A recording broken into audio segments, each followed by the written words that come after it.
Now, forewarned weather with exclusive cutting-edge technology to help keep you and your family safe. Just looking in the lower right-hand corner, 87 degrees. You just don't see it that often. No, I mean, that's warmer than what our afternoon high should be this time of year, and we haven't even hit the peak temperature for today. So yeah, try to stay cool this afternoon. You do have to feel for those that don't have air conditioning, so hopefully they can head to a movie theater, local mall, someplace that'll keep them cool as we continue to warm up this afternoon, or hit the pool if you can. A community pool would be great on a day like today. 86 degrees is the temperature at Metro Airport, but we are warmer in the city. Southwesterly winds at 7 miles per hour, and you can see partly cloudy skies over the downtown skyline. We are 1 degree shy right now at City Airport of 90, so we're likely going to get to 90 degrees there today, and a lot of folks probably will as well. Flint at 88, 87 in Sandusky, 86 in Port Huron, 87 down into Monroe. As we look at our air quality index, most of lower Michigan, besides this little blip west of Detroit, is actually looking at a moderate level of our air quality. So I'm kind of surprised that we still are holding on to this air quality alert until midnight tonight.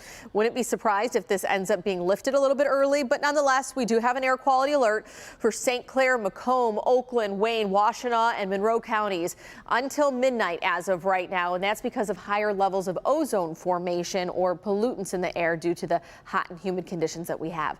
ExactTrack 4D shows that we've had some storms. You see a lightning strike just north of Alpena that brushed the UP, now pushing into Canada. So most of lower Michigan staying dry for now, though we can't rule out a pop-up shower, just really not looking as likely.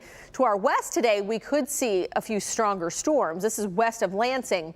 We have a marginal risk of severe storms from Traverse City, south of Kalamazoo, into the western portion of Indiana. An elevated risk as you go into the Chicagoland area, and that's because of an approaching cold front that will impact our forecast more so tomorrow than today.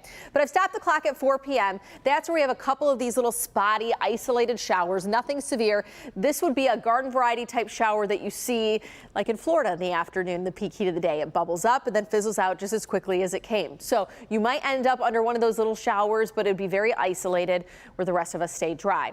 Now I've stopped the clock at midnight, where we have a few scattered showers that will mainly impact about Oakland County up into the thumb during the overnight, but the heart of Metro Detroit will end up seeing some rain as we head into tomorrow. This could brush the east side late morning, maybe about 9, 10 o'clock onward, but then more scattered showers develop as we head into the afternoon. This is where I've stopped the clock at 3 p.m., where we have some scattered showers throughout a good chunk of Wayne County. And then as we head into the evening, you'll have a couple that linger before we begin to dry out. So let's talk about today first. The rest of the afternoon, we top out right around 90 degrees, and then we will be in the upper 70s by 10. So still a pretty warm night ahead. UV index today, very high. You've seen the sun out there, and that means you could end up with a sunburn within 20 minutes if you don't apply the proper SPF, which is really important if you're heading out to Comerica Park. The Athletics taking on the Tigers, 6:40 first pitch, and will be in the 80s throughout game time. Quick look at this beautiful My Pick photo that was sent in by Cam in Detroit of this hummingbird. If you have a My Pick photo, share it with us on clickondetroit.com or our Forewarned Weather app. Dropping to 80 this weekend, Rhonda. Really a beautiful weekend. Better chance for rain returns come Monday.